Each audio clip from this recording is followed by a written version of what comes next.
은혜로다 주와 함께 범이 은혜로다 은혜로다 주와 함께 범이 은혜로다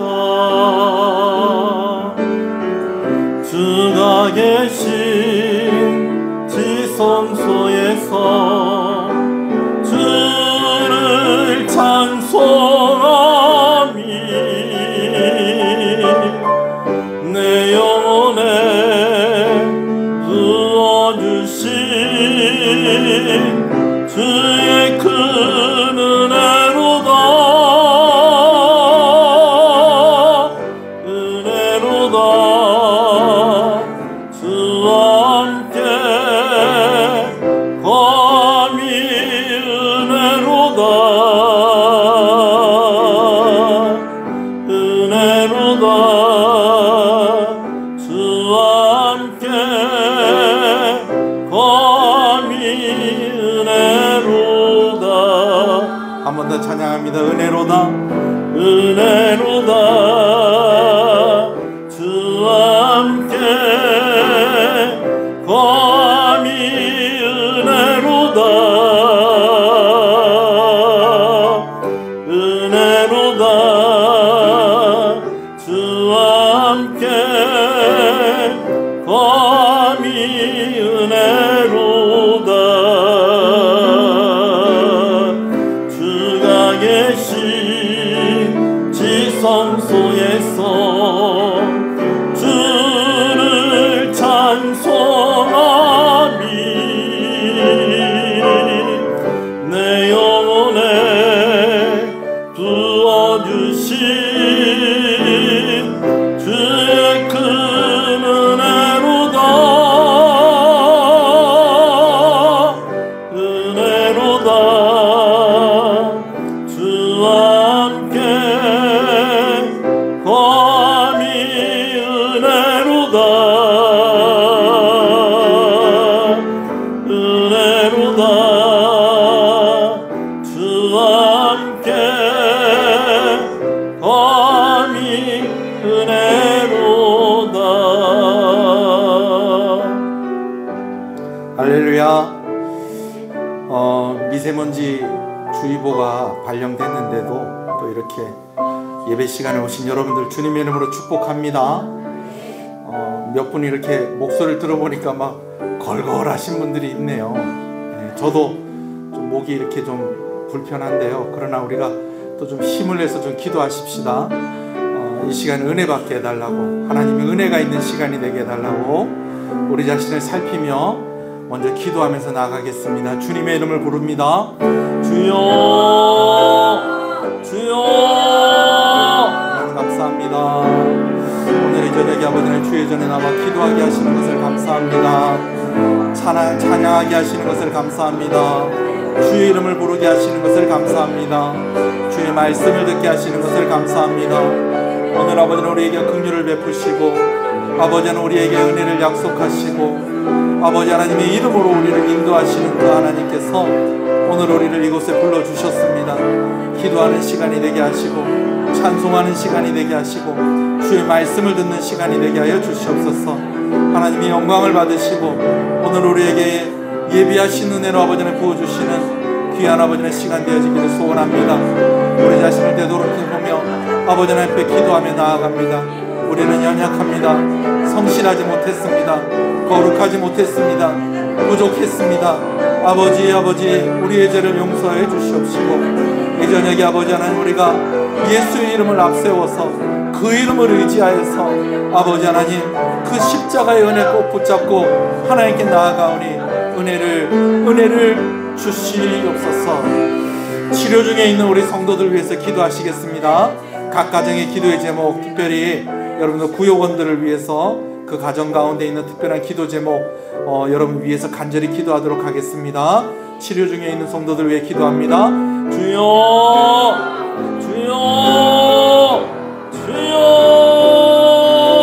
감사합니다. 하나님 성도 성도가 함께 모이게 하시고 함께 기도하게 하시고 모이고 기도하는 그곳에 하나님 역사하시겠다고 약속하여 주신 하나님 아버지 감사합니다.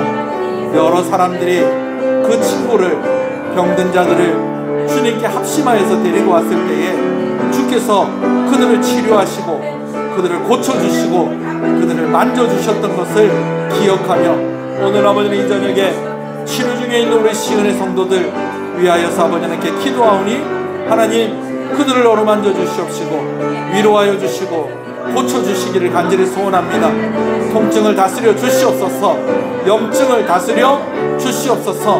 아버지 하나님 상한 마음, 아버지 하나님 아픈 마음들, 섭섭한 마음들 하나님께서 치료하여 주시고 어루만져 주시고 아버지 하나님 상한 육신들 뼈 마디마디 세포 하나하나 아버지 하나님 머리칼 하나까지도 창조하시고 지으신 하나님께서 아버지를 고쳐주시고 온전케 하시고 아버지는 위로하여 주시기를 간절히 소원합니다.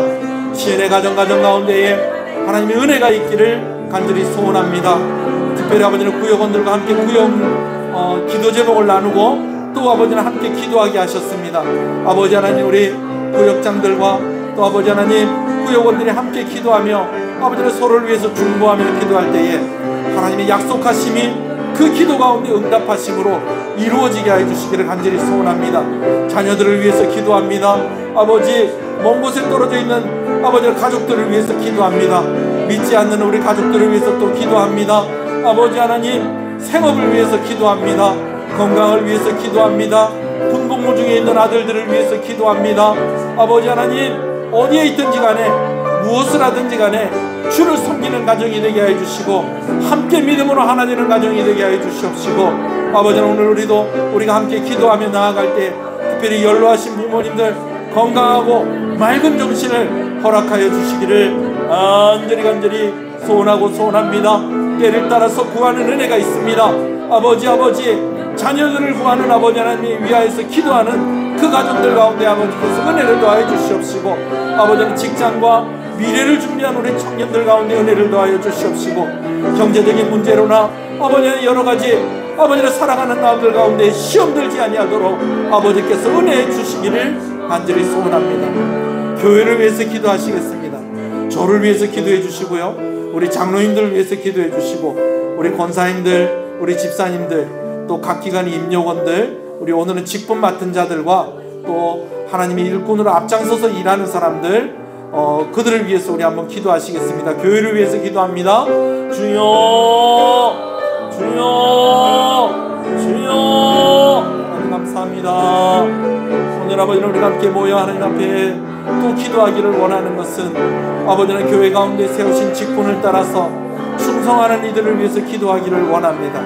또 각 기관과 또 그 기관의 아버지 하나님 앞장서서 일하는 이들을 위해서 기도하기를 원합니다. 구역원들과 구역장들을 위해서 기도하기를 원합니다. 아버지 우리 교사들을 위해서 기도하기를 원합니다. 하나님 우리 교육기관들을 위해서 기도하기를 원합니다. 아버지는 각각의 기도의 제목들과 아버지는 애쓰고 힘쓰는 모든 일들 가운데 하나님께서 함께 해주셔서 교회가 아버지는 그들로 인하여서 더욱더 견고하게 자라가게 하여 주시옵시고 앞장서서 섬기고 또한 아버지 하나님 모범이 되어지는 이들 가운데 하나님께서 은혜를 더하여 주시옵소서. 특별히 아버지 하나님 물을 묻혀가며 아버지 하나님 먼지를 뒤집어 써가며 아버지 하나님 그렇게 헌신하는 이들 가운데 하나님께서 은혜를 더하여 주시옵시고 시간으로 헌신하는 이들 물질로 헌신하는 이들 마음으로 헌신하는 이들 기도로 헌신하는 이들이 더 많아지는 아버지 우리 교회가 되어줄 수 있도록 주님 은혜를 부어주시기를 간절히 소원합니다. 아버지 예배가 부흥하는 교회가 되게 하여 주시옵시고 더욱더 선교하는 교회가 되게 하여 주시옵시고 아버지는 재정에 모자람이 없게 하여 주시옵시고 아버지 힘있게 아버지는 주의 일들을 감당하는 아버지는 그러한 교회가 되어줄 수 있도록 주여 은혜를 주시옵소서. 주가 계신 지성소에서 주를 찬양하니 내 영혼에 부어주신 주의 큰 은혜로다.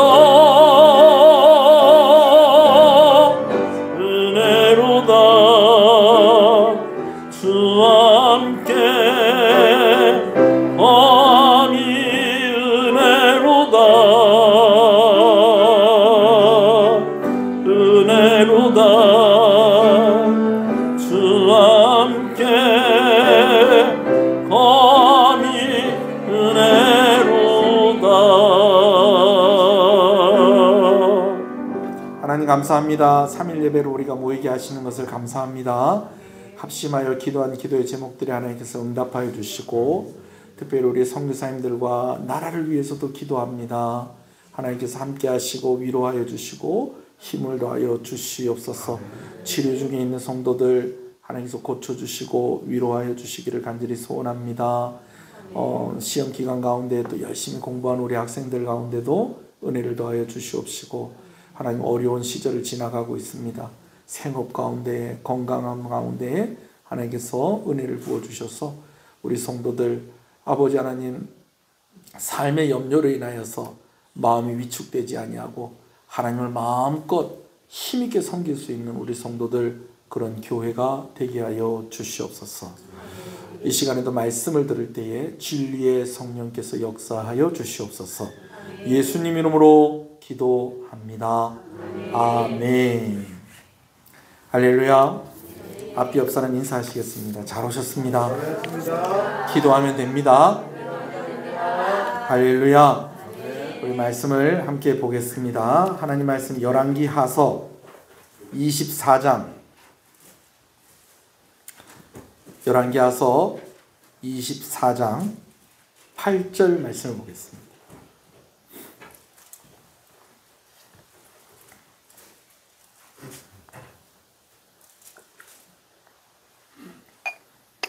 열왕기하서 24장 8절 말씀을 보겠습니다. 말씀을 함께 봅니다. 여호야긴이 왕이 될 때에 나이가 18세라 예루살렘에서 석 달간 다스리니라. 그의 어머니의 이름은 누후스다요 예루살렘의 엘라단의 딸이더라. 아멘. 이제 남유다에 몇 명 안 남은 왕들을 두고 말씀을 나누는 가운데 벌써 민수기 한번 왔다가 갔다가 오고 뭐 이렇게 하다 보니까 거의 한 달 만에 또 다시 열왕기서 말씀을 보고 있습니다. 앞에 이야기를 조금만 간단하게 이야기를 하면 이렇습니다. 선한 왕 요시야가 죽고 난 이후에 남유다의 패망이 이제 급속도로 진행이 되어집니다. 요시야 왕의 세 아들과 또 손자가 왕위를 이어갔지만은 모두가 다 여호와 보시기에 악을 행하는 왕들이었다라고 하는 그런 평가들로 그렇게 기록되어 있는 것을 봅니다. 요시야 왕이 죽고 난 뒤에 제일 먼저 왕이 된 사람은 여호와하스입니다. 여호와하스입니다. 하스. 3개월 만에 애굽에 의해서 폐위되고 애굽의 포로로 끌려가는 그런 불운한 왕이었죠. 근데 이 여호와스에 대한 평가도 같습니다. 여호와 보시기에 악을 행하는 왕이었다라는 거죠. 참 요시야가 선한 왕이었는데 어떻게 이 아들들이 다 이럴까, 손주들까지 왜 이럴까 하는 그런 안타까운 마음이 있습니다.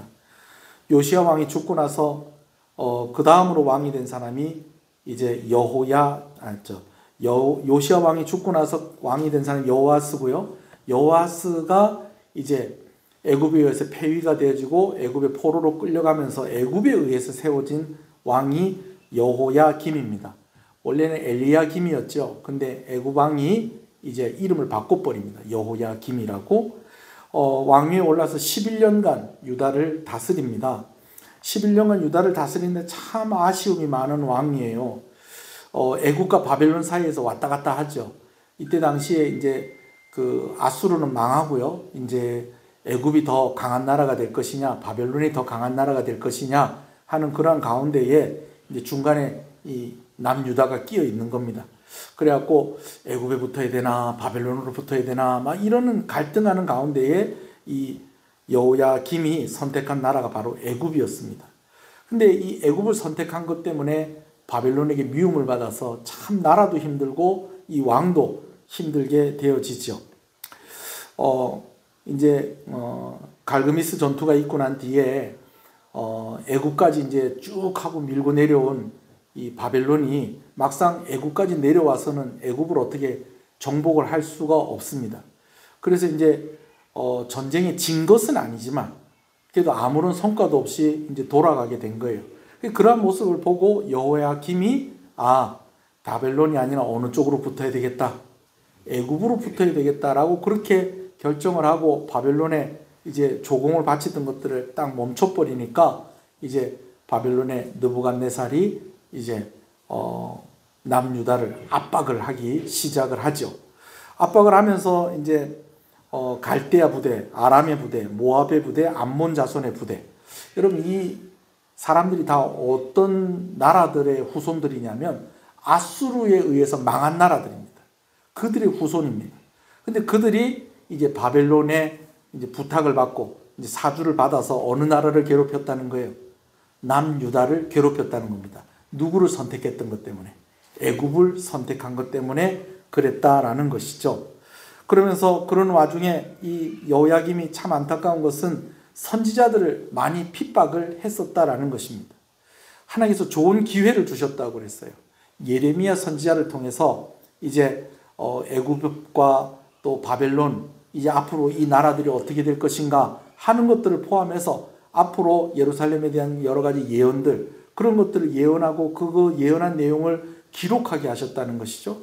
백성들이 그 예언의 내용들을 듣고 막 회개하고 난리가 났습니다. 근데 정작 여호야김 왕은 어떻게 했다는 겁니까? 여전히 예레미야를 감옥에 가둔 채로 두고 그리고 예레미야가 예언했던 그것을 기록한 두루마리를 다 찢어서 그걸 다 불태워버리는 그런 아주 완악한 그런 모습을 보이게 되어지죠. 그뿐만이 아니라 바빌론과 애굽의 조공을 바치면서도 자신의 왕궁을 짓고 화려한 그런 삶을 살려고 하는 그런 참 여러 가지 면에서 아쉬움이 많았던 그런 왕이 바로 여호야김이었습니다. 그리고 여호야김이 죽고 난 뒤에 왕위에 오른 사람이 오늘 이야기해야 할 여호야긴이라는 사람입니다. 아버지는 김이고요. 아들은 긴입니다. 긴. 예. 왕이 된 지 석 달 만에 이 사람도 왕위에서 쫓겨나게 돼요. 앞에 왕이 됐는데 석 달 만에 쫓겨난 왕이 누구였죠? 여호아하스가 쫓겨났는데 이 여호아하스는 누구에 의해서 쫓겨납니까? 애굽에 의해서 쫓겨나는데 이 여호야긴은 누구에 의해서 쫓겨나는 거 아니? 바벨론에 의해서 폐위가 되고 이제 여호아하스가 애굽에 의해서 폐위가 되고 애굽에 끌려간 것처럼 이 여호야긴은 어디로 끌려가는 거예요? 바벨론의 포로로 끌려가고요. 나중에 감옥에 37년 동안 갇혀 있습니다. 그래 이 끌고 간 이 느부갓네살 왕이 죽을 때까지 37년간 감옥에 갇혀 있다가 나중에 풀려나긴 하지만 다시 예루살렘으로 돌아왔다는 거예요? 못 돌아왔다는 거예요? 못 돌아온 왕이 바로 오늘 이야기할 여호야긴입니다. 자, 그런데 이 여호야긴이 이야기를 이렇게 하면서 또 우리가 안타까운 것은 그가 어떤 왕이었다? 여호와 보시기에 선한 왕이었다? 악한 왕이었다? 악한 왕이었다라는 것입니다. 말씀을 한번 읽어보겠습니다. 우리 아까 8절 읽었지만 8절 9절을 한번 다시 읽어보겠습니다. 시작. 여호야긴이 왕이 됐을 때에 나이가 18세라 예루살렘에서 석 달간 다스리니라. 그의 어머니의 이름은 누후스다요 예루살렘 엘라단의 딸이더라. 여호야긴이 그의 아버지의 모든 행위를 따라서 여호와께서 보시기에 악을 행하였더라. 요시야 왕이 선한 왕이었어요. 근데 이 선한 왕 요시야가 죽고 난 뒤에 여호아스가 왕이 됐는데 애굽에서 쫓겨나고 여호야김 이제 첫째 아들은 죽고 이제 둘째 아들이죠.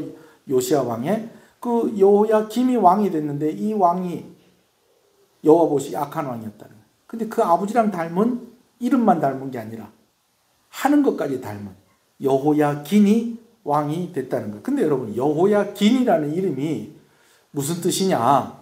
한번 따라합시다. 여호와께서 세우셨다. 여호와께서 세우셨다라는 이름의 뜻을 가진 사람이다라는 거죠. 그가 왕위에 오를 때 나이가 18살입니다. 참고로 여러분들이 보시면 역대하서 말씀을 보면 이 여호야긴이 왕이 되었을 때 나이를 8살로 기록을 하고 있습니다. 근데 이제 어느 쪽이 더 맞느냐? 그리고 왜 성경이 왜 이렇게 돼 있느냐? 어디는 18살이고 어디는 8살이라고 돼 있느냐? 이렇게 얘기하는데 설명을 잠깐만 드릴게요. 18살이 맞는 것 같아요. 왜냐하면요. 나중에 15절에 보면 여호야긴이 이제 느부갓네살 왕에게 항복하기 위해서 이렇게 나오고 그리고 이제 그의 가족들과 함께 바벨론의 포로로 끌려갑니다. 근데 거기 끌려가는 사람들의 언급에 누가 있냐면 여호야긴의 어머니, 그러니까 여호야김의 부인이겠죠. 어머니가 있고 그리고 여호야긴의 부인들이 있다는 거예요. 여러분 옛날에 정략 결혼을 했기 때문에 우리가 이렇게 사극 같은 것도 보면 아직 세자가 왕자가 어린데도 이제 되게 어린데도 이제 그 세자빈을 이렇게 붙여 결혼을 시키고 하는 그런 경우들이 있잖아요, 그죠? 그런데 그렇게 해서 결혼을 시키더라도 보통 세자빈이나 그런 사람이 몇 명?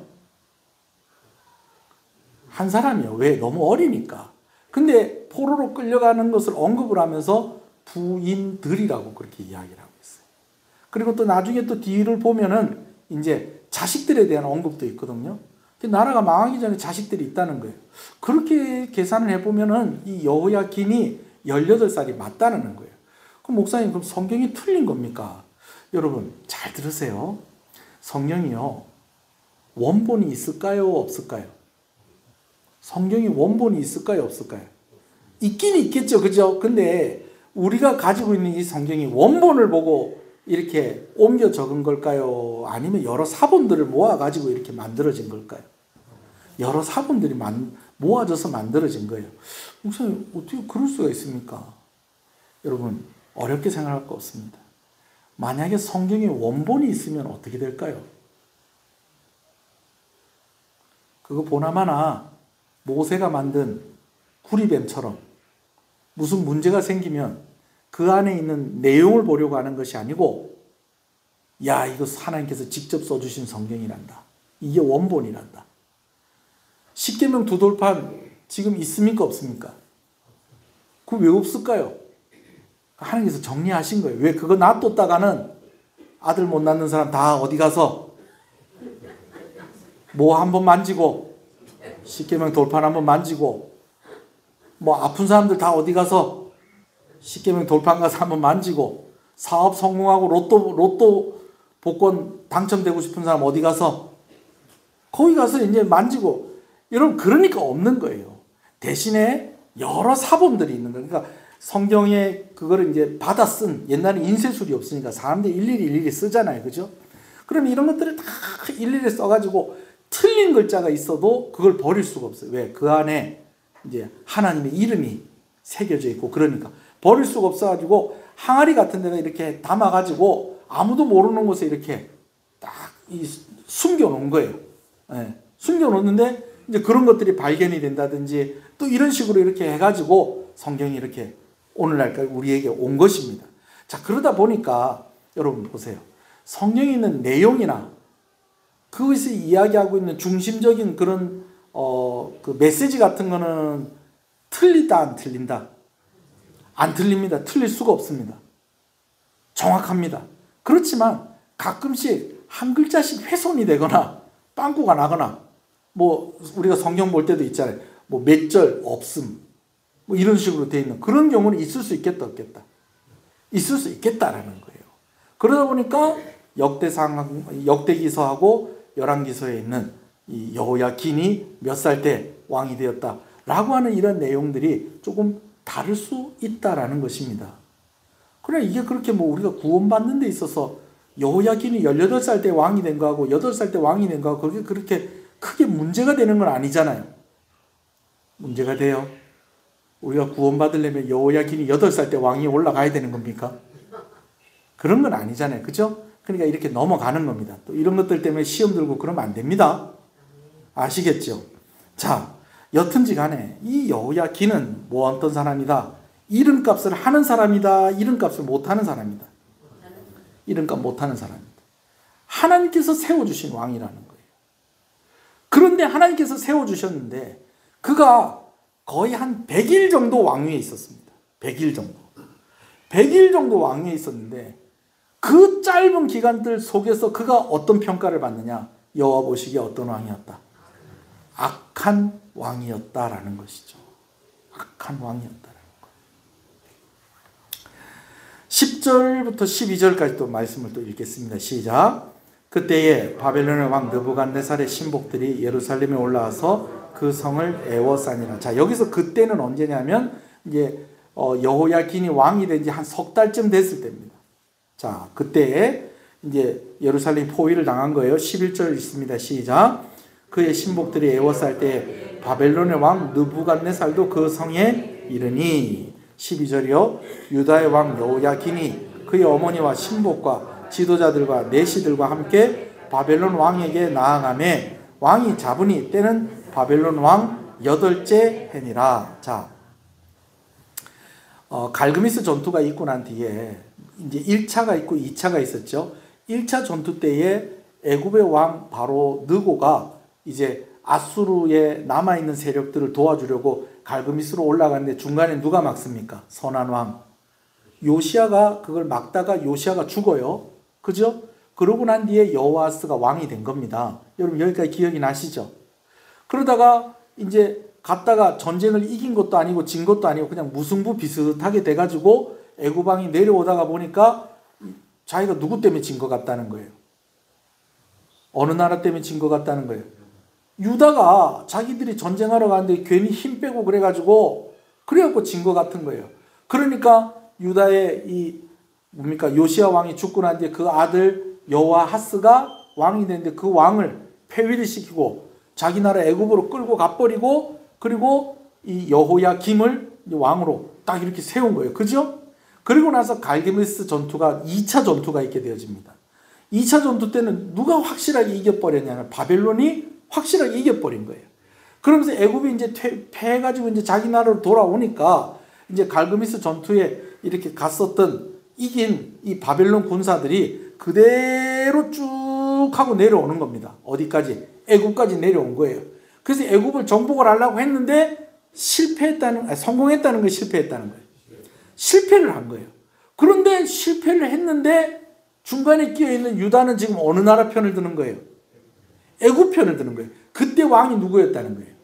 여호야김이었어요. 자, 그런데 그때에 갈그미스 전투를 이제 승리로 이끌고 이제 쭉 내려왔다가 애굽은 이기지 못하고 돌아가야 하는 그런 상황 가운데 있었던 바벨론을 누가 지휘를 하고 있었냐면 바로 느부갓네살이라는 그때 당시에는 왕자였어요. 왕자였어요. 근데 왕자가 이렇게 와가지고 해서 전쟁을 지고 이렇게 올라가니까 막 화도 나고 막 승이 날 거 아니에요. 그죠? 근데 이 여호야김, 이 조그만한 나라 이 남유다의 여호야김이 누구 편을 들었다는 거예요? 애굽 편을 드니까 이 좋지 않은 감정을 가지고 있었다는 거예요. 근데 그 왕자가 그대로 바벨론에 돌아가서 아버지가 죽고 난 뒤에 그 사람이 왕이 된 거예요. 그리고 8년이 지나서 그 느부갓네살이 다시 예루살렘으로 온 거예요. 와서 보니 자기가 그때 애굽을 치려고 할 때에 애굽의 편을 들었던 여호야김의 아들이 왕이 돼 있는 거예요. 반갑겠어요? 안 반갑겠어요? 안 반갑지. 왜? 자기를 방해했던 그런 여호야김의 아들인데 이름도 비슷해. 여호야긴. 그래가지고 이 여호야긴을 그대로 포로로 끌고 자기 나라로 데리고 간 겁니다. 무슨 얘기인지 아시겠습니까? 그래서 이 느부갓네살이 온 이게 아주 좀 중요한 의미가 있는 것이죠. 자, 왕만 나온 게 아니고 여호야긴의 어머니와 신복과 지도자들과 내시들 다 나와가지고 바벨론 왕 앞에 나왔다는 거예요. 이건 뭡니까? 싸우겠다고 나오는 거예요? 살려달라고 나온 거예요? 살려달라고 나온 거예요. 그렇지만 이들이 다 어디로 끌려가게 됩니까? 바벨론으로 포로로 끌려가게 되어집니다. 자, 그냥 가지 않아요. 13절 또 읽어보겠습니다. 시작. 그가 여호와의 성전의 모든 보물과 왕궁 보물을 집어내고 또 이스라엘 왕 솔로몬이 만든 것 곧 여호와의 성전의 금그릇을 다 파괴하였으니 여호와의 말씀과 같이 되었더라.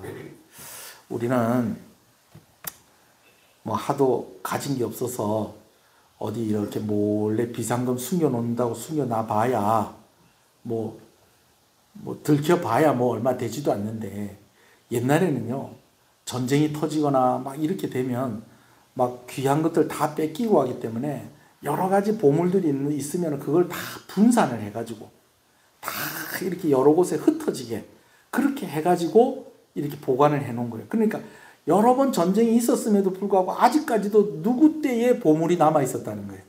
솔로몬 왕 때의 보물이 남아 있었다는 거예요. 거기다가 아마 그런 것들도 있었던 것 같아요. 히스기야가 이제 하나님께 기도를 해가지고 생명이 15년이 연장이 됐잖아요. 그런데 이제 15년이 연장이 됐다는 그 소식까지는 못 듣고 히스기야가 죽을 병에 걸렸다는 이야기를 듣고 바벨론의 왕이 사신을 보냅니다.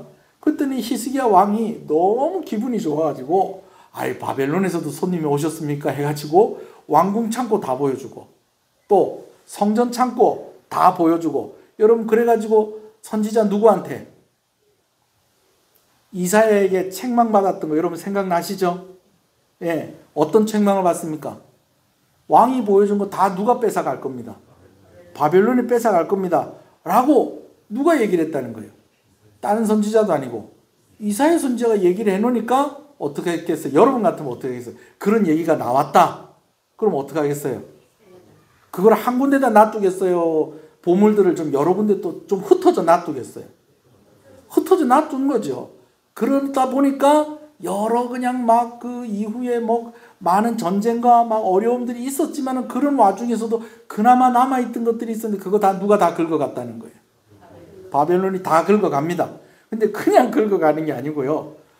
성전 안에서 쓰였던 금이나 뭐 이런 걸로 만든 그릇들, 뭐 기물들, 또 왕궁에서 쓰였던 금이나 뭐 이런 것들로 만든 기물들을 다 어떻게 해서 가지고 가냐면 다 부셔서, 경상도 말로는 뽀사서 그래서 가지고 가는 거예요. 여러분 왜 이걸 다 부셔서 가지고 갔을까? 뭐 여러 가지로 생각을 해볼 수가 있겠어요. 그때 당시에 바벨론의 문화가 최고였어요. 아수르가 패권을 잡고 있을 때도 문화는 어디가 최고다? 바벨론이 최고다. 그래서 이 아수르가요 바벨론을 지배하고 있었던 때가 있었거든요. 그때도 바벨론에 있는 도서관이나 바벨론에 있는 건물들이나 유물들이나 여러분 이런 것들은 훼손을 하지 않았다는 거예요. 왜냐하면 자기 나라보다 문화가 너무 우수하기 때문에 오히려 문화는 세계는 우리가 휘어잡고 있지만 문화는 누구한테 배워야 되겠다? 바벨론에게 배워야 되겠다 싶으니까 그러니까 이것들은 이대로 갖고 가는 것보다 우리가 싹 부셔가지고 부피 줄여가지고 그렇게 우리나라로 가서 새로 다 녹여가지고 새로 만드는 게 더 낫다.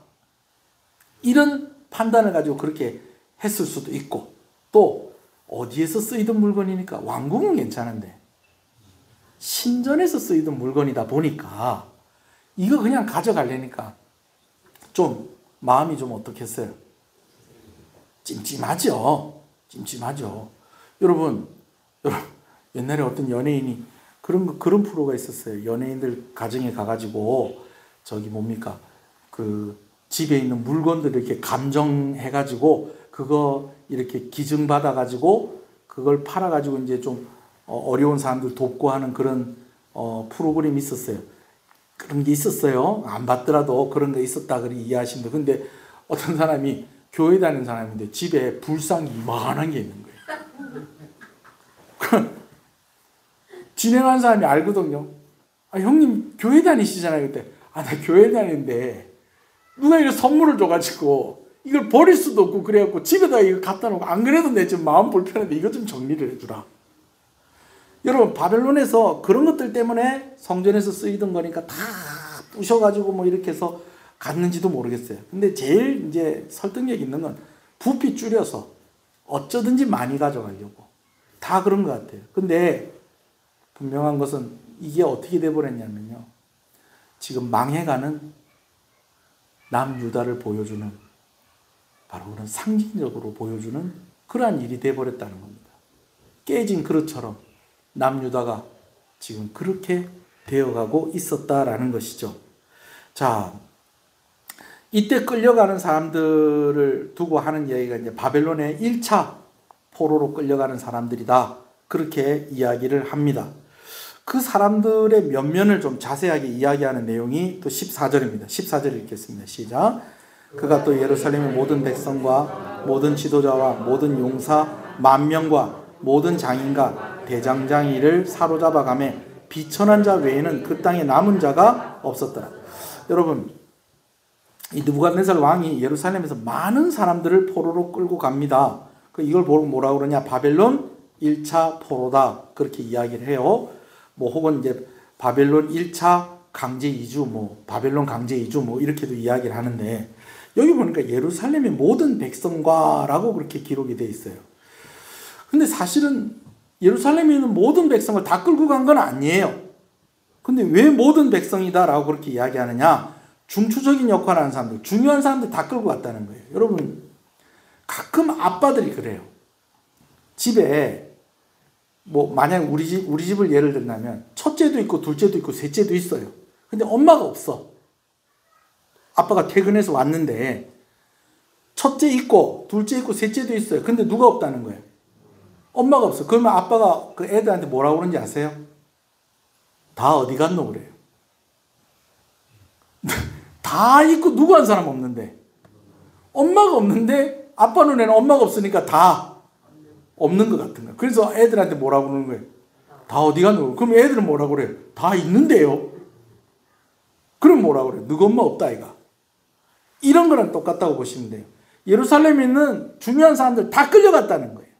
자, 어떻게 중요한 사람이냐 한번 보겠습니다. 자, 여러분들 한번 그 말씀을 좀 다시 한번 읽어볼까요? 14절 시작. 그가 또 예루살렘의 모든 백성과 모든 지도자와, 여러분 모든 지도자들이 끌려갔다는 것은 행정력을 상실하게 됐다는 겁니다. 공무원들, 선생님들, 이런 사람들 다 끌고 갔어요. 그러니까 나라가 행정력을 잃어버리게 됩니다. 자, 그 다음 또 누구를 끌고 갑니까? 모든 용사, 마병가. 이건 뭘 상실하게 된 걸까요? 군사력을 상실하게 된 겁니다. 자, 그 다음이요. 모든 장인과 대장장. 여러분 이건 뭘까요? 경제력을 상실하게 된 겁니다. 경제력 상실하게 된 거예요. 그러니까 나라가 뭐 그냥 껍데기만 남은 거지, 뭐 실속 있는 것들은 다 빠져나간 거예요. 요즘은 휴대폰이 다 배터리가 일체형으로 되어 있지만은 제일 중요한 배터리하고 반도체하고 그런 거 다 뺏어간 거예요. 그 껍데기만 남은 거예요. 그러니까 다 끌려갔다라고도 이야기를 하는 것이죠. 15절도 읽어볼까요? 시작. 그가 여호야긴을 바벨론으로 사로잡아 가고 왕의 어머니와 왕의 아내들과 내시들과 나라의 권세 있는 자도 예루살렘에서 바벨론으로 사로잡아 가고, 이 느부갓네살 왕이 이제 여호야긴을 폐위를 시키고 다른 왕, 그러니까 이제 누구를 이제 세우냐면 마따니아라는 사람인데, 이 마따니아가 누구냐면 이제 그 요시야의 그 남아있는 아들이에요. 이 사람을 왕으로 세우고 이 사람 이름도 바꿔요. 시드기야로. 그래서 이 시드기야가 유다의 마지막 왕이 됩니다. 근데 이제 이 왕을 이렇게 세워놓고 이제 중요한 사람들 다 끌고 가는 거예요. 왜 끌고 갈까요? 이 사람들이 다 뭐가 되는 겁니까? 인질이 되는 겁니다. 인질. 우리말 안 들으면 원래 너그 왕이었던 이 여호야긴은 어떻게 하겠다? 죽인다. 너그 왕비였던 여호야긴의 어머니 그리고 부인들 또 뭐 네가 존경하고 따르고 했었던 그런 사람들 다 죽인다. 중요한 사람 다 끌고 간 거예요. 인질로. 그뿐이 아닙니다. 16절 있습니다. 시작. 또 군사 7,000명과 장인과 대장장이 1,000명 곧 용감하여 싸움을 할 만한 모든 자들을 바벨론 왕이 바벨론으로 사로잡아 가고, 전쟁에 진 것도, 나라를 빼앗기는 것도, 주권을 빼앗기는 것도 억울한 일인데 무엇으로 동원됐다는 거예요? 전쟁에 군사들로 전쟁터로 또 동원이 되었다라는 것이죠. 자, 이제 마지막 한번 읽어봅시다. 17절입니다. 시작. 바벨론 왕이 또 여호야긴의 숙부 마따니아를 대신, 여호야긴의 숙부니까 누구 아들입니까? 요시야의 아들입니다. 마따니아를 대신하여 무엇으로 삼고? 왕으로 삼고 그의 이름을 고쳐 뭐라고? 시드기야로 했다. 다른 나라 왕이 유대 임금의 이름을 바꿔버렸어요. 여러분 이건 뭡니까? 유대 임금은 왕은 왕인데 힘도 없고 사실은 왕도 아니라는 거예요. 이 나라 주인은 누구라는 거예요? 바벨론이다 라는 것이죠. 자, 이 시드기야에 대해서는 제가 다음 주에 말씀을 나누도록 하고요. 오늘 보면 조금만 얘기를 하면 이래요. 시드기야는요, 나중에 그의 아들들이 그의 눈앞에서 죽는 것을 보게 되어집니다. 그리고 왕인데 두 눈이 뽑혀서 죽을 때까지 볼 수 없게 된 그런 상황 가운데 치욕적인 그런 죽음을 맞게 되어집니다. 저는 오늘 말씀 나누면서 이 말씀 가운데 좀 한 두 가지 정도만 여러분하고 좀 이야기를 하려고 해요. 첫 번째는요, 한번 따라합시다. 이름값을 하면서 살아야 되겠다. 이름값을 하면서 살아야겠다. 이 여호야긴이라는 이름이 무슨 뜻이라고요? 여호와께서 세우셨다. 이 여호야긴이 그 이름값을 했다는 거예요? 못했다는 거예요? 못했다는 거예요. 오죽하면 하나님께서 석 달 만에 그를 왕위에서 내리십니다. 약 100일 동안 왕으로 있으면서 얼마나 악했길래 이런 평가를 받았을까? 바벨론의 포로로 끌려가서 37년간 감옥에 있습니다. 여러분, 그런 것 같으면 우리 할아버지가 그랬던 것처럼 우리 할아버지가 하나님을 잘 섬기고 할 때는 하나님께서 우리 할아버지에게 이런 은혜도 주시고 이런 복도 주시고, 그렇게 해서 정말 저 아수르가, 지금은 바벨론이고 그때 아수르가 대단했는데, 아수르가 그 예루살렘 포위하고 있을 때도 그냥 막 하루아침에 그냥 막 다 정리해 주시고 정말 하나님께서 이 나라를 보호해 주셨는데, 내가 하나님 잘 섬기지 않아서 이 나라가 이렇게 됐구나. 회개할 만 합니까? 안 합니까? 37년 갇혀 있었으면. 그런데 이 여호야긴이 회개하고 선한 왕이 되었다. 여러분, 이런 기록이 없습니다. 아쉽죠? 여호야긴만 그렇겠습니까? 참 이스라엘의 많은 왕들이 다 하나님께서 세우신 왕들이에요. 근데 북이스라엘 왕들 가운데는 한 사람도 선한 왕이 없었어요. 하나님의 허락 없이 왕된 사람이 있었을까요? 한 사람도 없습니다. 근데 그들 가운데 한 사람도 하나님을 섬기며 살았던 왕이 없었습니다. 남유다는 어떻습니까? 그래도 한 절반 정도는 안 그렇습니까? 그래도 의롭다 할 수 있지 않겠습니까? 그러나 그들이 누구의 후손이라는 겁니까? 다윗 왕의 후손이라는 것을 생각해 보면 그것도 잘한 것도 아니라는 거예요. 오늘 우리는 성도라는 이름을 가졌습니다. 하나님 나라 백성이라는 이름을 가졌습니다. 그 이름에 맞는 그런 삶을 살 수 있기를 주님의 이름으로 축복합니다. 아멘. 이름값을 하면서 사는 것에 대해서 생각하면서 이런 생각을 또 조금 더 확대해서 생각을 해봐요. 하나님께서 이 열왕기서 말씀을 보면 그가 여호와 보시기에 정직히 행했다. 여호와 보시기에 의로운 사람이었다. 여호와 보시기에 악한 사람이었다. 막 그렇게 구별이 돼서 나오잖아요. 그죠? 그러면 이 선한 사람과 악한 사람들을 하나님께서 어떻게 쓰실까? 또 누가 더 잘 살았나? 하는 그런 질문을 조금 더 확대를 해서 한번 해봅니다. 사실 그렇죠. 나라가 망했는데 잘 살았다, 못 살았다 하는 게 무슨 의미가 있겠습니까? 의미가 있습니까? 나라는 망해도 나는 잘 살아야 됩니다. 나라가 망했는데 내가 잘 산다? 그건 좀 뭔가 좀 의심을 해볼 필요가 있습니다. 나라가 망하는데 뭐 했다, 이 사람이. 좀 일조했다라고 또 볼 수도 있어요. 근데 나라가 망했는데 이 사람 잘 살았다라고 얘기하는 거, 그거 의미가 있을까 싶습니다. 그러니까 우리가 오늘날의 기준으로 잘 살았다, 못 살았다, 성공했다, 그런 것으로 기준을 삼을 수는 없을 것 같아요. 그렇다면 무엇으로 좀 생각을 할 수 있겠느냐? 누가 더 의미 있는 삶을 살았느냐? 그리고 누가 더 하나님께 쓰임받는 삶을 살았느냐 하는 것입니다. 할렐루야. 여호야긴도 하나님께 쓰임을 받았어요. 여호야긴뿐만 아니라 북이스라엘과 남유다의 모든 왕들이 하나님이 세우시고 하나님께 쓰임을 받았습니다. 문제는 하나님이 세우신 그 왕답게, 하나님의 백성답게 쓰임을 받았느냐라는 것이죠. 누가 더 귀하게 쓰임을 받았느냐? 그것도 생각을 해볼 수도 있겠는데, 하나님께 쓰임 받는데 더 귀하게 쓰임 받는 사람들이 분명히 있다라는 거예요. 이거 내가 이 세상의 기준으로 볼 때 성공하고 성공하지 못하고 하는 그런 것보다, 이 사람이 하나님께 쓰임을 받은 사람이구나. 그렇게 이야기할 때는 좋게 쓰임을 받았다는 거예요? 안 좋게 쓰임을 받았다는 거예요? 좋게 쓰임을 받았다는 거예요. 그럼 이때 이런 사람들이 누가 있을까요? 선지자 예레미야 같은 사람. 참 힘들고 어렵고 고난 가운데 있었던 선지자였습니다. 근데 하나님께서 그를 귀하게 사용하셨어요. 할렐루야. 1차 포로로 끌려갈 때 같이 끌려갔을 것이라고 추정하는 인물들 중에 우리가 너무너무 잘 아는 사람이 있습니다. 다니엘이요. 다니엘과 세 친구. 나라가 망했는데도 이 사람들이 하나님께서 쓰시고자 하는 그 방향으로 잘 쓰임을 받았다는 겁니다. 여러분, 이런 사람이 성공하는 사람이고 잘 사는 사람입니다. 아멘이십니까? 여호야김도 쓰임을 받았다는 거예요.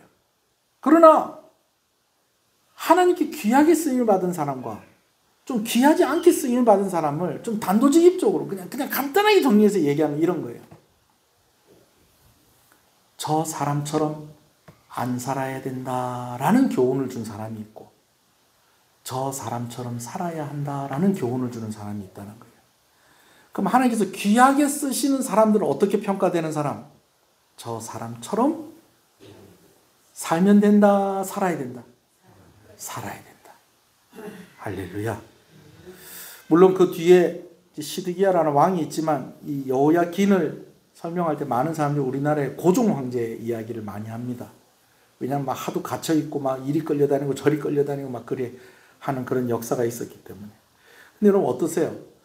고종 황제를 훌륭하다고 이렇게 평가하는 사람들이 좀 있나요? 그냥 불쌍하다까지는 얘기를 해도 정말 훌륭한 왕이었다라고 얘기한 사람 없어요.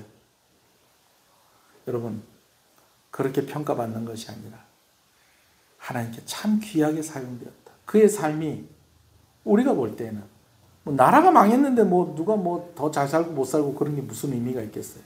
우리가 볼 때는 참 힘들고 어려웠을지 모르겠지만 하나님께서 그 사람을 귀한 곳에 쓰셨구나.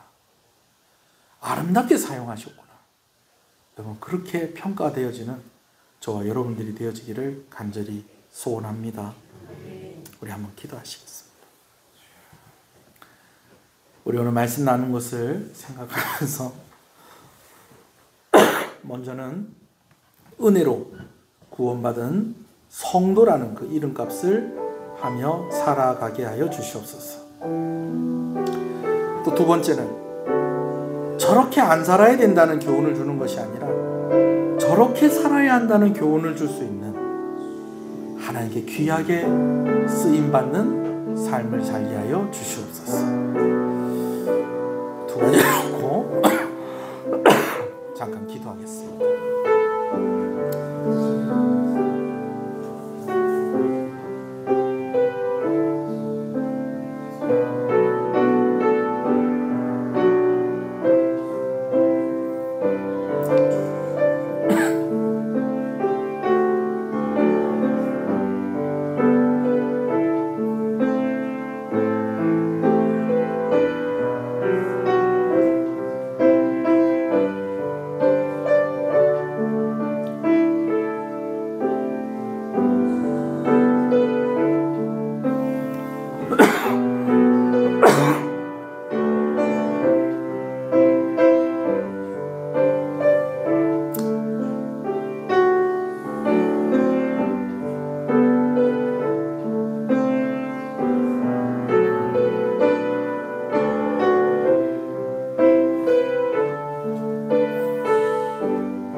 지금은 우리 주 예수 그리스도의 은혜와 하나님 아버지의 사랑하심과 성령님의 감화감동, 위로교통 충만하시는 역사가 이제로부터 영원토록 함께 있을지어다. 아멘.